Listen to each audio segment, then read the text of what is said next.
아버지를 따르지 않는 두 아들, 이란 제목으로 은혜를 나누겠습니다. 여러분들은 혹시 엄친아에 대해서 들어보셨습니까? 엄친아. 언론을 통해서 엄친아다, 누구는 엄친아다, 이런 이야기 여러분 많이들 하죠. 들어보셨어요? 그렇다면 이 엄친아는 무슨 뜻인지 아십니까? 바로 엄마 친구 아들의 준말로서 엄마가 자식을 다른 아이들과 비교할 때 을의 친구의 자식을 언급하는 데서 유래된 말이라고 합니다. 비슷한 말로는 엄친딸이 있죠. 엄마 친구 딸. 그러니까 보통 엄마들이 이 자기 자녀가 잘 되라는 이런 생각으로, 야, 엄마 친구 아들은 말이야 이번에 어느 대학에 갔어. 엄마 친구 딸은 말이야 이번에 어느 회사에 입사를 했어. 누구랑 결혼했다. 이런 식으로 여러분 이야기를 한다는 것이죠. 그런데 요즘은 능력이나 외모, 성격, 집안 등 거의 모든 면에서 완벽한 사람을 가리켜서 엄친아, 엄친딸이라고 부른다고 합니다. 자녀의 입장에서는 엄마로부터 비교의 대상으로 듣게 되는 엄친아, 엄친딸이 마냥 반가울 리는 없겠죠. 여러분, 아주 좋은 말도, 칭찬하는 말도 계속 듣다 보면요, 이제 듣기 싫은 거예요. 그만해, 그만해 그러잖아요. 근데 여러분, 계속 엄마가 자기를 사랑한다고 말을 하면서 엄마 친구 아들 이야기를 하고 엄마 친구 딸 이야기를 한다면요, 여러분, 자녀의 입장에서는 굉장히 불편하다는 거예요. 자존심도 상하고 또 아무리 엄마의 말이라도 결국은 듣기 싫어할 겁니다. 결국 이런 말을 자주 하다 보면요, 이제 부모와 자녀와의 관계도 어려워질 수도 있을 거예요. 그러게 부모와 자녀의 관계는 굉장히 가까우면서도 말로 표현하기 묘한 관계라고 할 수 있어요. 부모와 자녀의 관계는.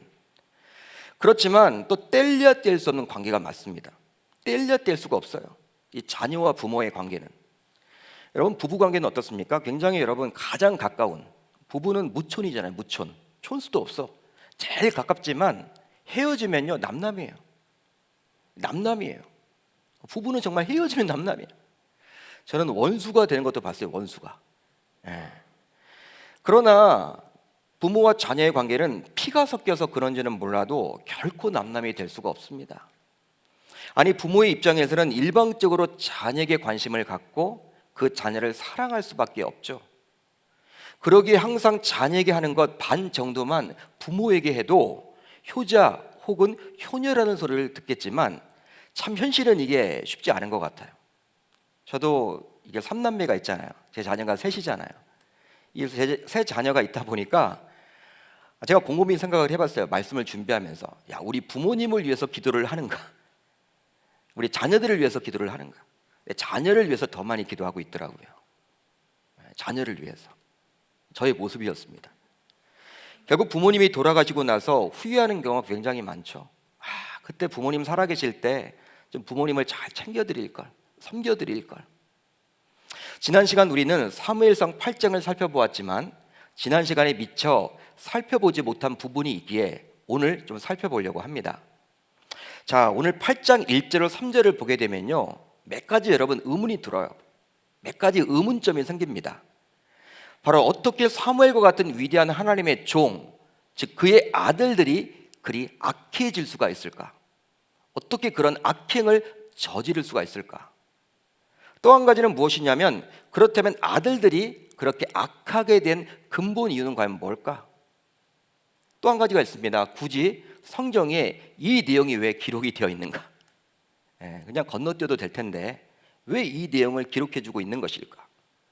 계속해서 이런 꼬리에 꼬리를 문 의문들이 생겨납니다. 이 말씀을 읽다 보면.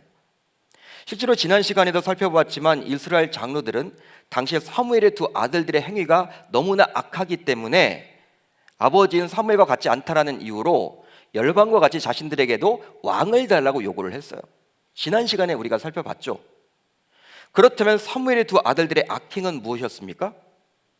바로 사사의 직무인 판결과 관련하여 정직하지 못했기 때문입니다. 그의 아들들이 자기 아버지의 행위를 따르지 아니하고 이익을 따라 뇌물을 받고 판결을 굽게 하니라. 사사는 말 그대로 판결, 즉 재판을 하는 직이에요. 지금 말로는 판사입니다. 판관, 판사. 여러분 지금도 사법부가 있는데 사법부는 여러분 최후의 보루잖아요. 예? 굉장히 공정해야 되고 정직해야 돼. 이 판사들이 뇌물을 받고 판결을 한다. 나라가 여러분 어떻게 되겠습니까? 그런데 당시에 사무엘의 두 아들들이 뇌물을 받고 판결을 굳게 했던 거예요. 실제로 이스라엘 공동체에서 뇌물을 받고 판결하는 것에 대해서 하나님께서는 율법을 통해서 금지하고 계셨습니다. 바로 어디에 나와 있느냐? 출애굽기 23장 6절로 8절을 보면 이렇게 기록이 되어 있죠. 우리 한번 같이 읽어봅니다. 시작. 굽게 하지 말며 거짓 일을 멀리하며 무죄한 자와 의로운 자를 죽이지 말라. 나는 악인을 의롭다 하지 아니하겠노라. 너는 뇌물을 받지 말라. 뇌물은 밝은 자의 눈을 어둡게 하고 의로운 자의 말을 굽게 하느니라. 하나님께서 선택한 이스라엘 공동체는 누구에게나 공의를 베푸는 사회였습니다. 하나님이 그것을 꿈꿨다라는 거예요. 이스라엘 백성들을 선민으로 세웠죠. 그리고 공동체를 이루어 나갔죠. 근데 공의롭고 정의로운 공동체를 기대했던 거예요. 소위 소수의 기득권층에게 특권이나 특혜를 베풀지 않은 의로운 공동체를 우리 주님이 기대했던 것이죠. 그렇기 때문에 하나님께서는 율법을 통해서 뇌물을 받고 재판하지 말라고 율법을 통해서 말해주고 있는 거예요. 그렇지만 사무엘의 두 아들들은 자신들의 권한을 이용해서 그 권한을 남용해서 이런 하나님의 바램을 송두리째 뒤엎어 버렸습니다. 이런 사무엘의 두 아들들의 악행을 보면서 사무엘상 2장에 나오는 엘리의 두 아들이 떠올려지죠. 엘리의 두 아들의 모습이. 당시 엘리의 두 아들들이 제사와 관련된 부패를 저질렀다면 오늘 본문에 나오는 사무엘의 두 아들은 재판과 관련된 악행을 저질렀다라고 볼 수 있어요. 제사도 굉장히 중요하고 재판도 굉장히 중요한데 그들이 그런 악행을 저질렀던 거예요. 그런데 저는요, 오늘 본문에 나오는 사무엘의 두 아들들의 모습을 보면서 마음이 굉장히 무거웠어요. 마음이 너무나 아팠어요. 왜냐하면 엘리의 두 아들인 홈리와 비느하스가 그런 불의를 행했던 이면에는 아버지인 엘리가 영 신통치 못했던 모습이 있잖아요. 우리가 여러분 엘리 하면요, 이게 좋은 이미지입니까? 부정적 이미지입니까? 긍정적 이미지보다는 부정적 이미지가 굉장히 강해요. 영안이 밝지 못했다, 어두웠다, 제사장이었음에도 불구하고. 반면에 사무엘의 경우에는 아들들과는 영 딴판으로 몹시 영적이었고 정직한 자였잖아요. 실제로 사무엘상 12장에 나오는 사무엘의 고별사를 보십시오. 사무엘의 설교를 보십시오. 사무엘이 자기 평생의 직임에 대해서 얼마나 깨끗하고 정직하게 살았는지 백성에게 묻게 되자 백성들이 어떻게 대답을 해요? 바로 사무엘이 굉장히 정직하게 살았노라고 고백을 합니다. 그 내용이 바로 다음의 내용이에요. 내가 어려서부터 오늘까지 너희 앞에 출입하였거니와 내가 여기 있나니 여호와 앞에 그의 기름 부음을 받은 자 앞에서 내게 대하여 증언하라. 내가 누구의 소를 빼앗았느냐? 누구의 나귀를 빼앗았느냐? 누구를 속였느냐? 누구를 압제하였느냐? 내 눈을 흐리게 하는 뇌물을 누구의 손에서 받았느냐? 그리하였으면 내가 그것을 너에게 갚으리라 하니. 사무엘이 이렇게 물은 거예요. 그러자 백성들이 어떻게 대답을 합니까? 그들이 이르되 당신이 우리를 속이지 아니하였고 압제하지 아니하였고 누구의 손에서든지 아무것도 빼앗은 것이 없나이다. 당신은 굉장히 말씀대로 살았고 정직하게 살았고 뇌물도 받지 아니하고 우리를 압제하지 않는 귀한 믿음의 종입니다. 이런 고백을 했다라는 거예요. 그렇다면 이런 사무엘과 두 아들들의 모습을 보면서 우리는 무엇을 생각해 볼 수 있습니까? 여러분, 이런 모습을 통해서 우리는 무엇을 떠올려 볼 수가 있을까요? 바로 자식은 정말 부모의 뜻대로 되지 않음을 알 수가 있는 거예요. 자식은요, 부모의 뜻대로 되지 않아요. 쉽게 말하면 부모가 훌륭하다고 저절로 자녀가 그 부모처럼 성장하리라 기대할 수 없다라는 거예요. 기대할 수 없다라는 거예요. 한마디로 부모가 말씀대로 살아가는, 즉 신앙이 좋다고 해서 자녀가 저절로 부모를 닮아가는 것은 결코 아니라는 거예요. 목회자의 자녀라고 해서 잘 이렇게 신앙이 좋아지게 된다는 게 아니에요. 저절로 여러분 그걸 기대하지 말라는 거예요. 열왕기하를 보게 되면요, 남유다의 여러 왕들의 이야기가 나옵니다. 남유다의 여러 왕들의 이야기가 나와요. 남유다의 아하스 왕, 우리가 아하스 왕이 나오는데 이 아하스 왕이 굉장히 악한 왕이었어요. 악한 왕의 대명사 아하스 왕. 그런데 그런 악한 왕에게서 놀랍게도 hil스기야와 같은 성군이 나오게 됩니다. 여러분, hil스기야 제가 강단에서도 몇 번 설교를 했죠. 기도의 사람이었어요. 하나님께 매달렸어요. 그래서 병조차도 치유받았어요. 하나님 중심의 삶을 살았던 그 성군이 나오게 되었다라는 거예요. 그런데 놀랍게도 그런 hil스기야 밑에서 또 굉장히 악한 므낫세가 나오게 되었다는 사실이에요. 므낫세 왕은요, 굉장히 악한 왕의 대명사였어요. 따라서 오늘 본문에 나오는 사무엘과 두 아들들의 대조되는 모습은 hil스기야와 그의 아들 므낫세를 보는 것만 같습니다. 왜? 아버지는 굉장히 영적으로 훌륭한데 하나님과의 정말 친밀한 교제 속에 있었는데 이 아들 때에 가서는 이게 아니라는 것이죠. 그만큼 가장 어려운 농사가 바로 자식 농사입니다. 자식 농사. 여러분 동의가 되세요? 되는 것 같아요. 진짜 자식 농사. 사무엘도요, 이 두 아들들이 태어났을 때 얼마나 기대를 했던지 두 아들들의 이름을 보면 알 수가 있어요. 아들들의 이름이 어떻게 나와 있습니까? 장자의 이름은 요엘이요, 차자의 이름은 무엇이다? 아비야라. 요엘과 아비야. 여기에 나와 있는 요엘의 요자와 아비야의 야자에 주목해 주세요. 이건 바로 무엇이냐? 여호와의 약칭이에요. 하나님을 뜻하는 거예요. 그러니까 이름에 여러분 요자가 들어가고 또 야자가 들어가면요, 이름 안에 하나님이 들어가 있는 거예요. 마치 지금 자녀들이 태어났을 때, 손주들이 태어났을 때 요한이라고 이름을 짓거나, 우리가 성경적인 이름을 많이 짓잖아요. 뭐 다윗이라고 짓거나 에스더라고 짓거나 이런 것과 마찬가지죠. 여러분, 사무엘이 자신이 하나님 중심의 삶을 살았잖아요.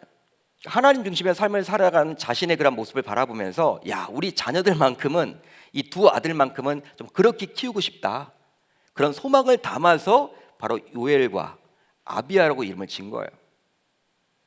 그렇다면 사무엘의 신앙이 그의 아들 때에 가서 무너지게 된 이유는 무엇 때문일까요? 여러분, 이것을 알아야 되겠죠. 왜 무너졌을까? 그 아들 때에 가서 바로 자신의 일로 분주한 나머지 자녀의 신앙교육에 소홀했기 때문입니다. 보통 생업이나 혹은 교회에서 중요한 직책 혹은 직분을 맡은 경우 그 일에 신경을 굉장히 많이 쓰다 보면 자신의 자녀들에게 소홀히 할 수밖에 없어요. 그렇게 하는 경우들이 굉장히 많죠. 실제로 이 말씀을 준비하면서 하나님께서 목회자인 나에게, 저에게 먼저 주시더라고요. 이 말씀이 얼마나 찔림이 있던지.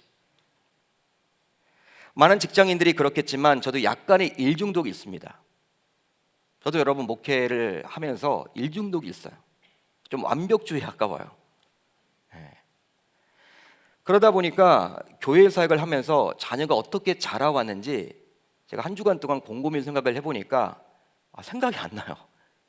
생각 자체가 잘 안 나요. 이 자녀가 어떻게 이렇게, 지금은 이제 큰아들은 중3인데 저보다 키 훨씬 크거든요. 어떻게 보니까 이렇게 아들이 커졌어. 생각이 안 나. 어떻게 아들하고 추억이 있나. 물론 부교육자 생활을 했던 교회들이 한결같이 목회자들 사이에서도 굉장히 사역이 많다라고 소문난 교회였기에 그런 면도 있지만 저의 목회 스타일상 항상 일을 찾아 사는 스타일이었습니다. 그러면 부교육자 때는요, 자기 일이 있잖아요. 자기 교구만 있잖아요. 저는 여러분 참견은 아니지만 교구 목사이면서도 불구하고 막 교육부서에 여러분 막 관심도 갖고 막 새가족부에 관심도 갖고 하니까 나중에 담임 목사님들이 다 여러분 저보고 다 하래. 그 교구만 해야 되는데 새가족도 해보고 양육도 해보고 다 해보래. 여러분 일이 굉장히 많은 거예요. 일을 즐기는 거예요. 약간 일중독적인 면이 있죠. 여러분 교회 사역을 핑계로 자녀와 함께 지내지 못했던 것 같아요. 그렇게 교회에서 보내는 시간이 많아지게 되면서 어느 교회에서나 인정을 받았습니다. 그 교회를 나갈 때에는 담임 목사님이 붙잡기도 하고 장로님들이 좀 더 있으라고 이야기도 하고, 그래서 어쩌면 지금 이 자리에서 말씀을 전하고 있는지도 모르겠어요. 그런데 어느덧 자녀들이 이제 사춘기가 되어 있더라고요. 저희 자녀들이 어느 순간, 즉 성도와 그의 자녀들을 챙기느라 정작 저의 소중한 자녀를 챙기지 못한 저의 부족한 연약한 모습을 오늘 사무엘의 모습 속에서 발견하게 되었어요. 사무엘의 모습이 바로 저의 모습이더라고요. 한 주간 동안 이 말씀을 묵상하면서 얼마나 제 마음에 찔림이 있었는지 몰라요. 하나님 앞에 무릎을 꿇지 않을 수가 없고 죄송스럽고, 저는 오늘 말씀을 묵상하면서 사무엘도 굉장히 바쁘게 많은 사역을 감당하지 않았을까 생각해 봤습니다. 여러분, 특별히 사무엘상 7장 마지막 부분을 보게 되면요, 그가 어떻게 장년기를 수십 년 동안 보냈는지에 대해서 잘 기록이 되어 있어요.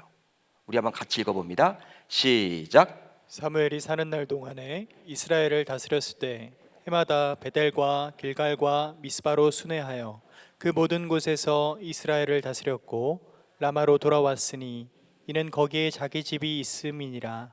거기서도 이스라엘을 다스렸으며 또 거기에 여호와를 위하여 제단을 쌓았더라. 자, 이 구절을 잘 보세요.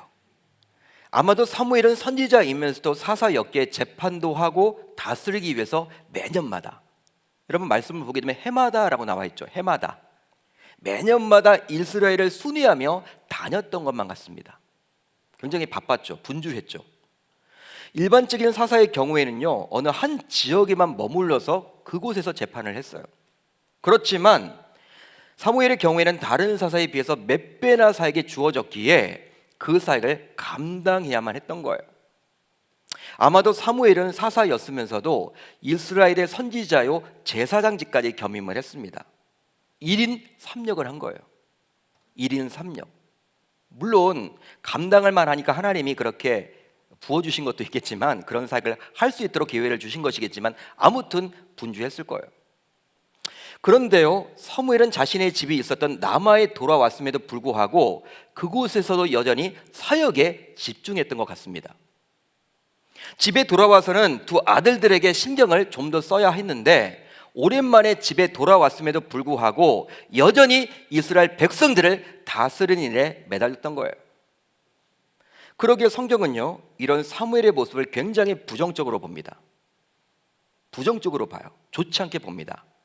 그러게 다음과 같이 기록을 해주고 있죠. 거기서도, 집에서조차도 이스라엘을 다스렸으며, 이렇게 해서는 안 되는데, 바로 사무엘의 입장에서는 집에서조차도 두 아들들보다도 이스라엘 백성들이 우선이었던 거예요. 어떤 목사님의 설교를 제가 들어봤습니다. 이 부분에 대해서 오늘 말씀과 동일한 본문을 가지고 말씀을 전하셨는데, 이스라엘을 다스렸다, 이스라엘 다스렸다라는 뜻이 어떻게 이 목사님은 해석을 하셨냐면, 이스라엘을 목양했다, 이스라엘을 목양했다는 거예요. 목양했다. 그러면서 목양의 핵심은 말씀을 먹이고 가리키는 것이기에 이스라엘 백성들을 다스리는 것은 이스라엘 백성들에게 말씀을 먹이는 것이라고 해석을 하시더라고요. 이런 관점으로 오늘 본문을 보게 되면 사무엘은요, 이스라엘 백성들에게 말씀을 먹이느라 분주한 나머지 정작 중요한 자신의 두 아들들에게는 말씀을 먹이지 못한 거예요. 말씀을 먹이지 못한 거예요. 이런 사무엘의 모습을 보면서 안타까운 점이 있으니, 바로 사무엘은 실로의 성소에서 자라났기에 당시 엘리 제사장이 자신의 두 아들들로 인해서 패가 망신하는 것을 직접 봤습니다. 직접 두 눈으로 봤어요. 봤음에도 불구하고 자신의 두 아들들을 신앙으로 길러내지 못했다는 것이죠. 이렇게 자신이 경험한 것을 반면교사로 삼으면 좋으련만, 역시 하나님의 위대한 종이라고 할 수 있는 사무엘조차도 자녀의 신앙교육만큼은 그러질 못한 거예요. 그만큼 자녀의 신앙교육은요, 부모의 뜻대로 되지 않습니다. 그렇습니다. 자녀의 신앙교육에 있어서 가장 중요한 것은 자녀를 말씀으로 양육할 때가 있다라는 거예요. 시기가 있다라는 거예요. 여러분, 세상 공부할 때도 있지만 하나님의 말씀으로 양육을 할 때도 있다라는 거예요.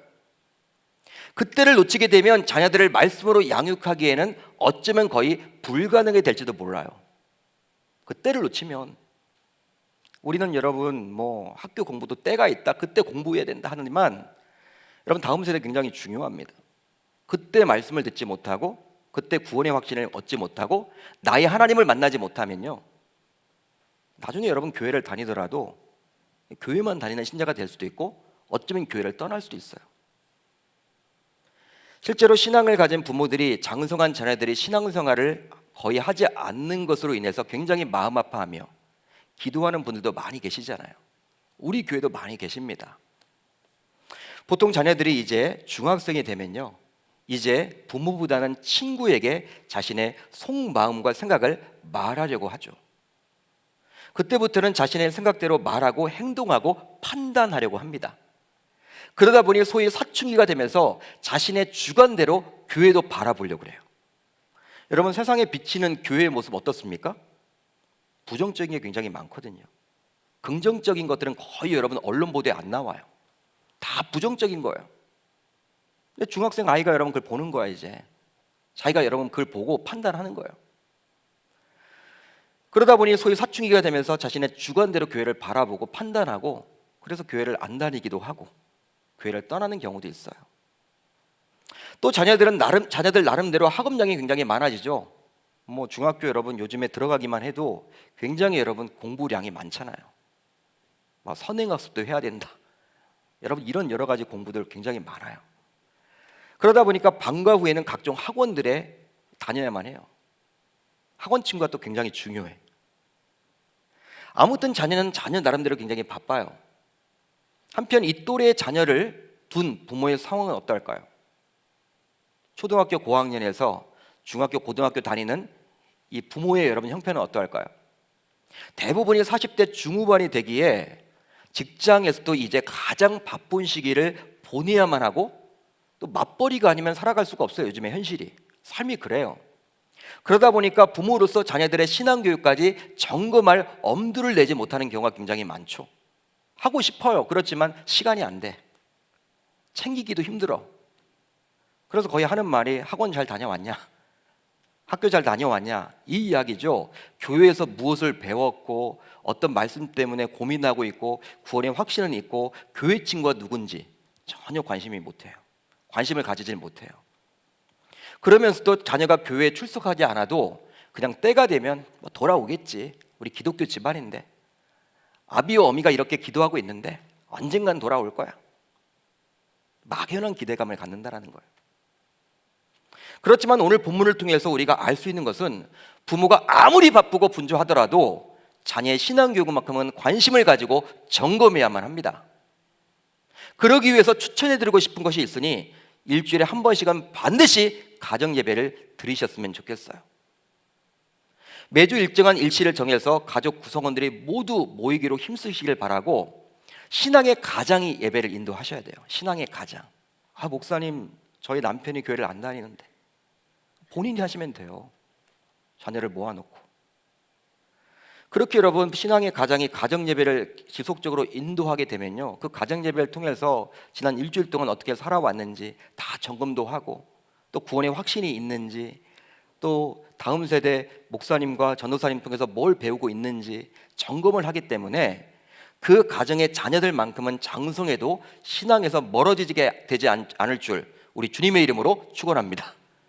축원합니다. 점검하는 거예요, 여러분. 굉장히 중요합니다. 이게 잘 안 되죠, 여러분. 저도 바쁘다 보면 뭐 예배를 드릴 때도 있고 가정 예배를 안 될 때도 있더라고요. 목회자지만. 근데 우리가 해보자고요.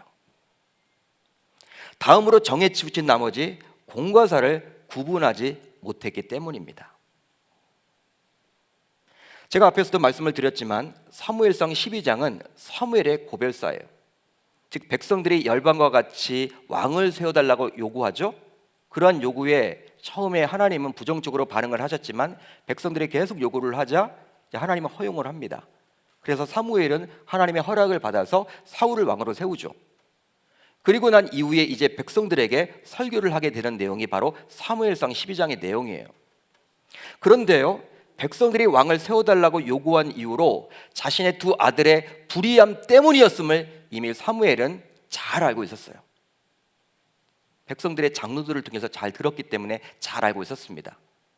그런데 다음의 말씀을 보게 되면 사무엘은 아직도 자신의 두 아들들을 사사로 인정하고 있었던 것만 같아요.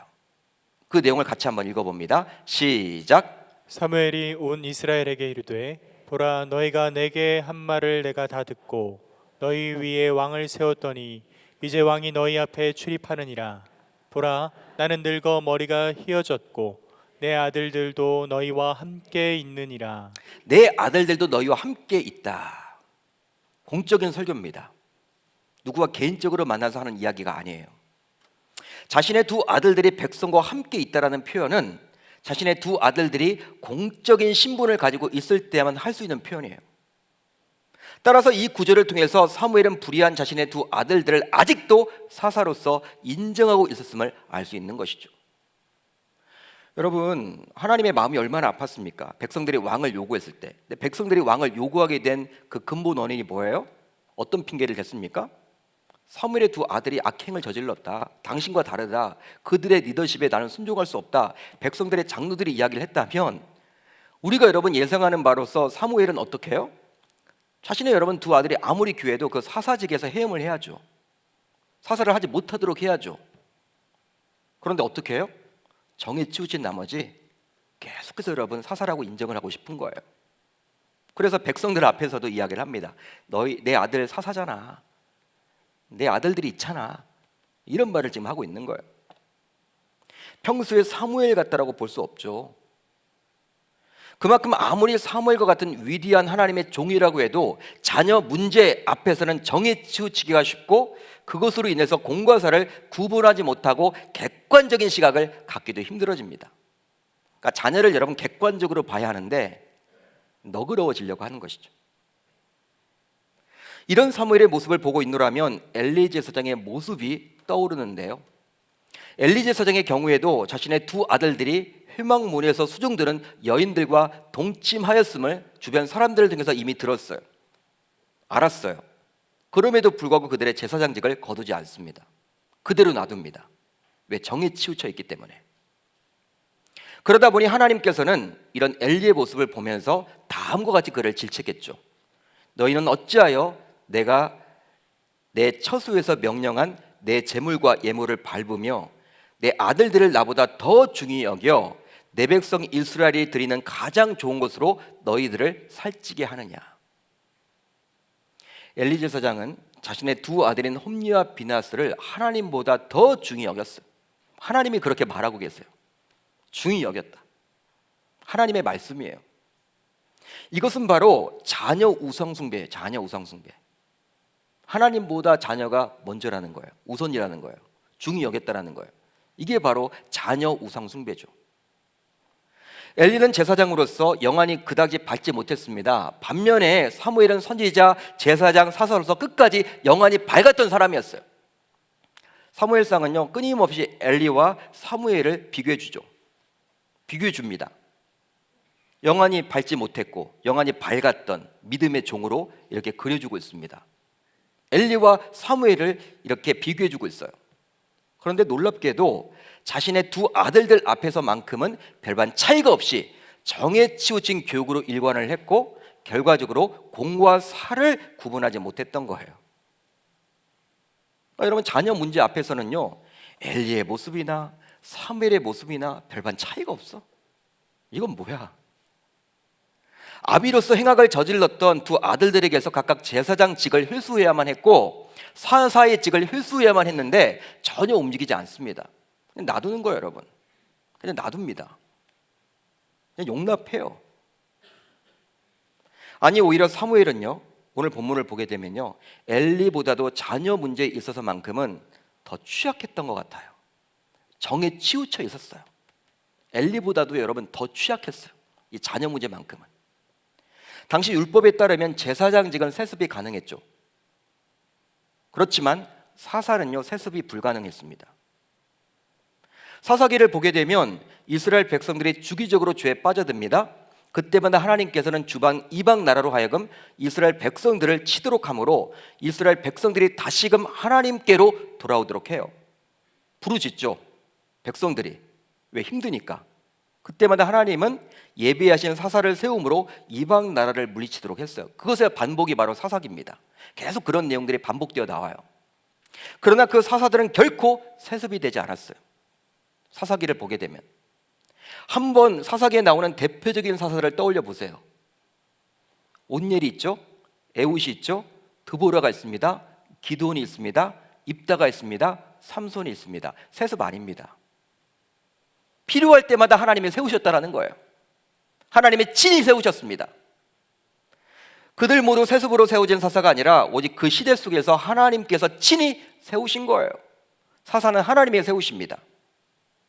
그런데 오늘 본문 8장 1절을 보세요.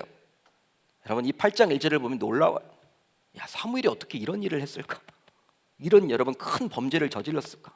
실수를 했을까? 8장 1절을 같이 읽습니다. 시작. 사무엘이 늙음에 그의 아들들을 이스라엘 사사로 삼으니. 자기가 늙었습니다. 기력이 쇠해졌죠. 손해 여러분 해야 되는데, 자기가 여러분 젊었을 때는 다니면서 다 자기가 감당을 했는데, 이제 먼 외지에는 자기 두 아들을 보내버린 거예요. 여러분, 부엘세바라고 8장 2절에 나와 있죠? 부엘세바? 부엘세바는요, 이스라엘의 최남단입니다. 그런 의지인은 자신의 두 아들을 사사로 임명해서 그쪽을 좀 이렇게 다스리도록 한 거예요. 재판을 하도록 한 거예요. 그쪽에 보내버린 거예요. 사무엘은 하나님이 친히 세워야 할 사사를 자신의 필요에 따라서 두 아들들을 세워버린 거예요. 율법이나 해왔던 관행이 아님에도 불구하고 그냥 정에 치우친 인사를 해버린 거예요. 보통의 모습의 사무엘과는 달라요. 어느 누구보다도 공정해야 될 재판관으로서 사사인 사무엘은 자신의 두 아들들 앞에서는 정에 치우친 나머지 자신이 하지 말아야 될 선을 넘어버린 겁니다. 여러분, 하나님 앞에서 하지 말아야 될 것이 있거든요. 하지 말아야 할 선을 넘어버린 거야, 이미. 그래서일까요? 사도 바울은 1차 전도 여행 중 비시디아 안디옥을 방문하여 설교를 할 때 다음과 같이 말씀을 전합니다. 여러분, 구약 내용을 가지고 사도 바울이 설교를 하는데 이렇게 전해요. 그 후에 선지자 사무엘 때까지 사사를 주셨더니. 바울은 마지막 사사가 누구라고 여러분 분명히 말을 합니까? 사무엘. 사무엘이 세웠던 두 아들은요, 사사가 아니라는 거예요. 사무엘은 사사라고 이야기를 하지만 하나님은 인정하지 않는 거예요. 사사라고. 사무엘까지만 하나님이 인정해요. 왜? 자기가 세웠기 때문에. 여러분, 사무엘 상을 쭉 읽어보시면요, 이 사무엘이 여러분 굉장히 어린 시절부터 어떻게 여러분 자라났는지 굉장히 자세히 기록이 되어 있죠. 사사로 여러분 어떻게 세워졌는지 여러분 하나님이 다 여러분 보여주고자 하는 거예요. 세습이 아니라는 거예요. 그렇습니다. 아무리 사랑하는 자녀라고 하지만 하나님보다 우선시해서는 아니 됩니다. 하나님보다 자녀를 더 사랑하게 되면요, 하나님과 교회를 떠나겠다라는 자녀의 요구를 무조건 들어주게 되었어요. 그렇게 되면 그 자녀는 결국 말씀에서 떠나서 세상 사람들과 동일한 가치관으로 살아가기 마련이에요. 저희 자녀가 있습니다. 셋인데요, 큰 아들이 지금 중3이에요. 하루는 여러분 시험 기간에 저에게 와서, 아빠 내일 나 교회 안 가면 안 돼? 학원 가야 되는데. 학원 가야 되는데. 친구들이 다 학원 가나 봐요. 와, 전 충격이었어요. 제 아들이, 나의 아들이 그런 말을 하다니, 나의 분신이 그런 말을 하다니. 제가 어떻게 대답을 했을까요? 너 학원 가지 마. 너 학원 가지 마. 주일 예배, 학원, 주일 예배가 우선이야. 일부 예배, 어른 일부 예배 있으니까 그 정말 중요하면 그 일부 예배라도 나와서 예배 드리고 이동해. 여러분, 그렇게 정해 주셔야 돼요. 보통 여러분 부모님들이 어떻게 합니까? 저도 여러분 잘하는 건 없지만, 그래 학원 가야지. 학원 중요하지. 시험 기간이니까 다음 주에 교회 가고 시험 기간 때는 가. 여러분, 중고등학교 우리 사역자들의 이야기를 들어보면요, 시험 기간에는 여러분 확 여러분 줄잖아요. 인원이 줄어. 인원이 더 늘어야 될 텐데, 믿음을 가진 우리 학생이라면 더 교회 나와서 기도해야 될 텐데 더 줄어. 타협을 한단 말이에요. 여러분, 제 이제 딸이 자꾸 여러분 제 가정 얘기를 해서 죄송합니다. 지금 초등학교 5학년이에요. 이제 사춘기가 왔어. 하루는 저와 저희 아내에게 아빠 나중에 결혼할 때 예수 안 믿는 사람하고 결혼해도 되지? 이런 얘기를 하는 거야. 전 충격이에요 요즘에. 난 절대 안 돼. 싹을 잘라놔야 돼 그때부터. 다시는 얘기를 못 꺼내도록. 아빠를 선택할래? 엄마를 선택할래? 네가 판단해. 너 우리 집에 있지 못해. 너 하나님의 말씀이 어떻게 나와 있니? 아빠의 딸, 목사의 딸이기 때문에 그런 거 아니야. 너 하나님 말씀 믿지? 믿는데 하나님의 말씀이 어떻게 나와 있어? 불신자와 멍에를 같이 매지 말라고 나와 있지? 그건 진리야. 딸이 좀 똑똑하거든요. 저한테 또 이렇게 이야기해요. 그냥 불신자랑 결혼해서 그냥 예수 믿게 하면 그것도 전도잖아. 제가 어떻게 대답을 했을까요? 딸아, 하나님은 그런 방식으로 일하지 않아. 그런 방식으로 일하지 않아. 그건 확률이야. 확률이 너희 인생을 맡기지 말아라. 굉장히 여러분 초등학교 5학년짜리 아이하고 저랑 여러분 굉장히 심오한 지금 막 질문 대답을 하고 있어요. 여러분 그때 여러분 끝내주셔야 돼요. 안 돼. 세상에 나가면요 그게 여러분 용납이 되잖아. 화려한 것들 얼마나 많습니까? 우리 신앙 아이들의 신앙을 뺏어 가려고 하는 것들. 가정 예배 때 그런 것들을 해주셔야 돼. 이제 말씀을 정리하겠습니다. 오늘 말씀을 보게 되면 아버지를 따르지 않는 두 아들이 나오죠. 아버지를 따르지 않는 두 아들. 오늘 말씀의 제목이에요. 그들의 이름은 요엘과 아비야였습니다. 그들은 육신의 아버지인 사무엘을 따르지 않았을 뿐더러 놀랍게도 하늘 아버지인 여호와 하나님조차도 따르지 않았어요. 그러니까 오늘 여러분 말씀의 제목은요 이중적인 여러분 의미가 있는 거예요. 이 두 아들이 육신의 아버지도 따르지 않고 하늘 아버지도 따르지 않는 거예요. 후에 그들이 어떻게 되었는지 성경은 더 이상 말하고 있지 않습니다. 성경은 여러분 말하고 있지 않아요. 이미 하나님 관심받기 되어 버린 거야. 관심받기. 그러니까 사무엘 때까지는 기록이 되어 있는데 그 후손들은 어떻게 먹고 살았는지 나와 있지 않아요. 하나님의 관심받게 되어 버린 거예요. 이렇게 두 아들들이 악해지기까지 어느 누구보다도 그 아비인 사무엘이 책임이 크다 할 수 있습니다. 그러기에 사무엘의 연약한 모습을 성경에서 친히 언급해 주므로 나름대로 신앙생활을 잘하고 있다고 있는 저와 여러분들조차도 자녀의 문제만큼은 방심하지 말라고 경고해 주고 있는 거예요. 경고의 메시지예요. 그래 신앙생활 잘하고 있지 자녀들이 교회 다닌다고 그것에 만족하지 말라는 거예요. 따라서 이제 우리들 모두 결단하시면 좋겠습니다. 바로 아무리 바쁜 환경이더라도 분주하더라도 자녀의 신앙 교육만큼은 반드시 신경 쓰겠노라고 다짐하시면 좋겠고 또 정에 치우쳐서 자녀를 하나님보다 우선시하지 않겠노라고 이 시간 다짐하고 결단하며 돌아갈 수 있기를 우리 주님의 이름으로 축원합니다. 축원합니다. 이것만큼 중요한 게 어디 있습니까? 아무리 여러분 나 자신이 세상에서 장차관을 하고 신앙생활을 잘 하더라도 돈을 많이 벌어도 우리 자녀 때에 가서 신앙이 끊기게 된다면 나중에 하나님 앞에 섰을 때 무슨 이야기를 하고 싶으십니까? 하나님이 물을 거 아니에요. 10월 25일 날 2020년 너 설교 들었잖아. 너 하나님 말씀 들었잖아. 왜 실천이 안 옮겨? 이제 여러분 저는 책임을 다했어요. 저도 여러분 이 말씀 참 고민이 많았어요. 이거 전해야 되나 말아야 되나. 왜? 나 자신도 자신이 없거든요. 여러분 자녀를 여러분 어떻게 내 자녀가 잘 된다라고 여러분 어떻게 보장을 합니까? 목회자지만 쉽지 않거든요. 그렇지만 지난 한 주 동안은 하나님 말씀 자꾸 9장으로 넘어가야 되는데 이 8장에서 넘어가지 않는 거예요. 하나님께서 말씀을 주시는 거예요.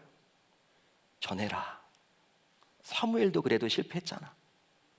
그걸 보여주는 것은 우리들에게는 더 이상 실패하지 말라는 의미야. 사랑하는 우리 계명공동체 성도 여러분, 정말 다음 세대에 관심을 가지시고 늦지 않았습니다. 목사님 저희 자녀들은 다 컸는데요. 여러분 자녀는 그렇더라도 손주를 놓치지 마세요. 붙잡으세요. 그 자녀 여러분 또 계속 기도를 하세요. 하나님께 여러분 매달리세요. 하나님이 해주셔야 하는 거예요. 이 자녀들이 자랄 때 내가 놓쳤다면 이제 지금이라도 늦지 않았습니다. 그 자녀를 위해서 정말 눈물로 기도하신다면 하나님이 여러분들의 눈물의 기도를 듣고 우리 자녀들, 우리 손주들이 회복되게 되리라 저는 믿습니다. 그런 은혜가 나타날 수 있기를 우리 주님의 이름으로 축원합니다.